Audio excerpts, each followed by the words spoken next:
Hello दोस्तों, आइए आज क्लास 10th चैप्टर 8 ट्रिग्नोमेट्री का एक और क्वेश्चन करते हैं। दोस्तों ये क्वेश्चन भी एग्ज़ाम की दृष्टि से बहुत ही इम्पोर्टेंट है। तो देखिए क्या है क्वेश्चन। cos 60 डिग्री प्लस 1 बट्टे में cos 60 डिग्री माइनस 1 का मान ज्ञात करना है। ठीक है दोस्तों, तो चलिए करते हैं, इसको कैसे बनाना है देखते हैं। हमारे पास है cos 60 डिग्री प्लस 1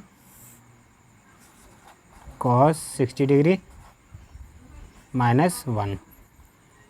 दोस्तों ये बिहार बोर्ड में फाइनल एग्ज़ाम में 2 मार्क्स का क्वेश्चन आता है दोस्तों। ऐसा इसमें ज़्यादा कुछ नहीं करना है दोस्तों, आपको cos का 60 डिग्री का मान पता होना चाहिए। ठीक है दोस्तों, ये अभी तो मैं cos 60 डिग्री का मान बता रहा हूँ, हो सकता है cos 30 डिग्री आ जाए, cos 45 डिग्री आ जाए, कोई भी मान दे सकता है।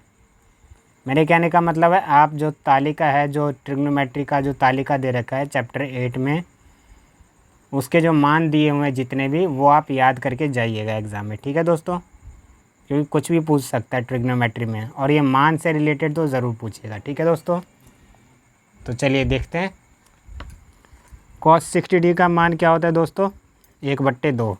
ठीक है, तो ये 1/2 होता है, तो हम यहाँ लिख सकते हैं 1/2 प्लस 1 बट्टे में फिर cos 60 है, तो cos 60 का होता है 1/2 और यहाँ माइनस 1।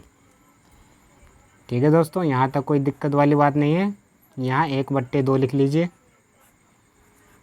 यहाँ प्लस है तो प्लस, यहाँ 1 है तो 1, और हम बट्टे में 1 अपनी तरफ से लिख लेते हैं। ठीक है, यहाँ 1/2 है तो 1/2, यहाँ माइनस 1 है तो माइनस 1, यहाँ भी बट्टे में कुछ नहीं है तो अपनी तरफ से 1 लिख लेते हैं। ठीक है दोस्तों,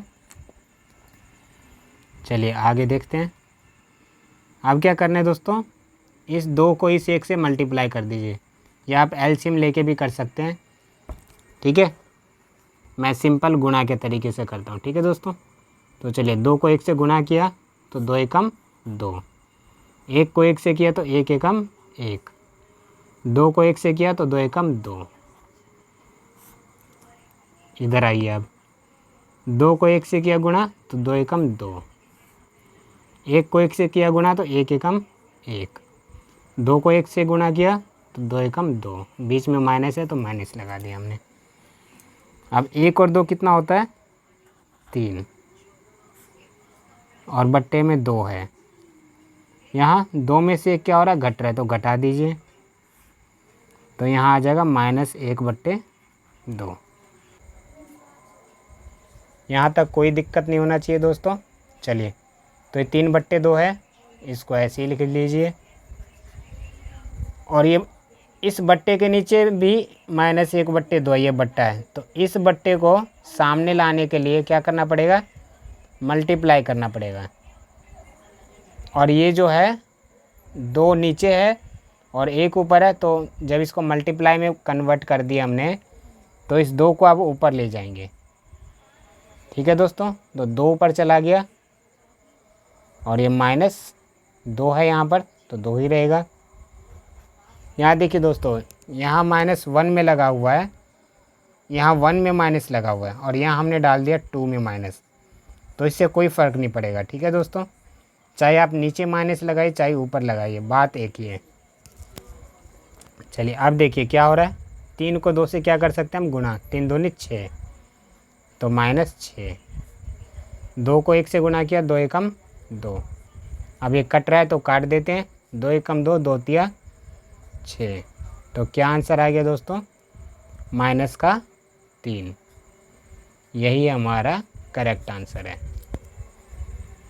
दोस्तों। ऐसा क्वेश्चन बहुत ही ईजी होता है, इसमें आप बस ट्रिग्नोमेट्री के जो मान होते हैं सभी के, साइन के, कॉस के, टैन के, सेक के, कोसेक के, कॉट के, इन सब के मान आप याद कर लीजिए, बहुत ईजी तरीके से फिर आपसे ये ऐसे क्वेश्चन बनेगा। ठीक है दोस्तों, तो आई होप आपको ये क्वेश्चन समझ में आया होगा।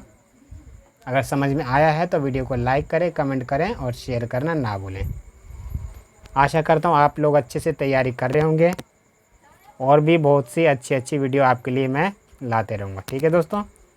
तो चलिए मिलते हैं फिर नेक्स्ट वीडियो में, तब तक के लिए अपना ख्याल रखिए और तैयारी करते रहिए।